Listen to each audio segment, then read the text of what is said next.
Masechet Psachim, résumé du Daf Kouf Aleph. La Gemara ici traite les endroits où on avait l'habitude de faire Kiddush, au Bet HaKnesset, à la choule, après la Tfila de vendredi soir, sans manger là-bas, on rentrait à la maison pour manger. Selon Rav, on est quitte du Kiddush, mais on n'est pas quitte de Boré Pri Hagefen si on veut continuer à boire du vin à la maison. Selon Shmuel, on n'est quitte ni de l'un ni de l'autre. Rav qui dit qu'on n'est pas quitte du Kiddush, Rav qui dit on est quitte du Kiddush et pas de Boré Pri Hagefen. Si on est quitte du Kiddush, pour quelle raison on refait le Kiddush à la maison? Pour acquitter sa famille. Selon Shmuel qui dit on n'est pas quitte même du Kiddush, pour quelle raison on fait Kiddush donc à la choule, le Bet HaKnesset, pour acquitter les invités qui restent là-bas manger et dormir. La Gemara dit finalement ici on voit une marloquette entre Rav et Shmuel. Est-ce que on peut faire Kiddush à un endroit qui n'est pas l'endroit du repas? Oui ou non? Selon Rav, on peut faire. Selon Shmuel, on ne peut pas faire. La Gemara ramène encore d'autres Chachamim qui pensent que le Kiddush ne se fait qu'à l'endroit du repas. Donc la Gemara déjà elle ramène une histoire sur Shmuel lui-même, qui non seulement d'une maison à une autre, mais même dans la même maison, il voulait pas faire le Kiddush à l'étage pour faire le repas en bas. Ensuite, il descendait à l'endroit du repas avant le Kiddush. De même, dit la Gemara, Ravuna aussi pense que le Kiddush ne se fait qu'à l'endroit du repas. Ravuna, lui, il a fait Kiddush et la lumière s'est éteinte. Il a dû changer d'endroit pour faire le repas. Il a donc refait le Kiddush parce que le premier Kiddush n'était plus valable. Rabba aussi disait à ses élèves, vous faites ici Kiddush, mangez ensuite parce que le temps de rentrer chez vous, peut-être que chez vous c'est là où ils étaient invités à dormir. Peut-être qu'ils auront terminé déjà le repas, donc vous aurez perdu le Kiddush et le repas. Le Kiddush d'ici ne sera pas valable si vous ne mangez pas. Donc mangez ici quelque chose avant de sortir. Donc on voit finalement que Rabba aussi il pensait, pas comme Rav. Rabba ne pensait pas forcément, Rabba en général il pensait comme Rav pour toutes ses chumrot pratiquement. Presque toutes ses chumrot, Rabba pensait comme lui. Mais ici, Rabba, puisque c'est une koula, dans les koulottes, Rabba ne pensait pas forcément comme Rav.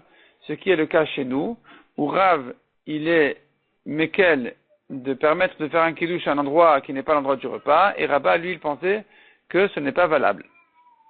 La Gemara dit, selon Rabbi Yochanan, on est quitte même de Boré Pri Hagefen, malgré le changement d'endroit. Il a fait au Bet HaKnesset Boré Pri Hagefen et il boit à la maison. Selon Rabbi Yochanan, il est quitte de Boré Pri Hagefen, il n'a pas besoin de refaire. La Gemara l'objecte Rabbi Yochanan, on voit clairement qu'un changement de lieu fait qu'ils doivent refaire la bracha.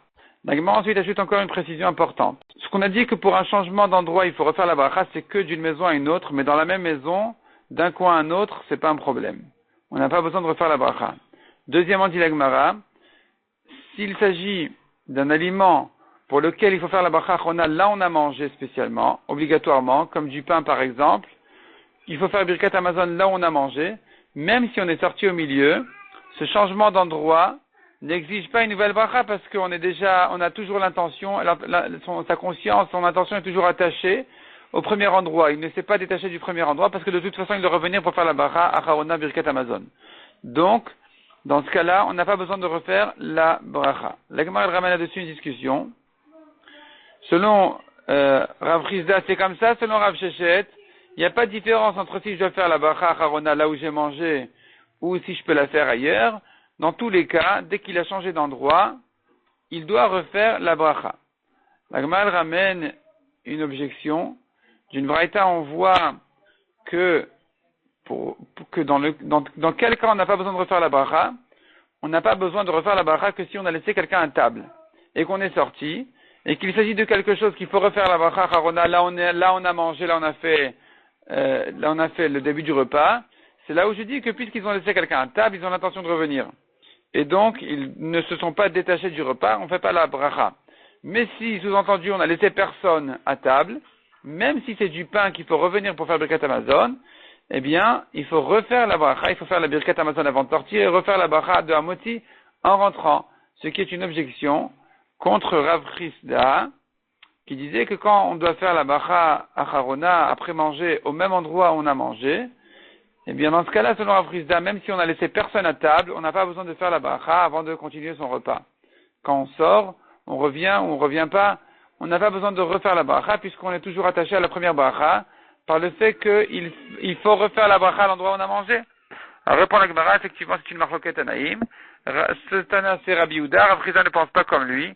Rav Chizda pense que même dans des choses qu'il faut manger, pas même. Rav Chizda pense que même si on a laissé personne à table, puisqu'il faut refaire la bracha Harona, Birkat Hamazon, là on a mangé, on est toujours lié à l'endroit de la première bracha, on est toujours lié à la première bracha automatiquement, et donc on n'a pas besoin de faire une nouvelle bracha quand on change d'endroit dans ce cas-là.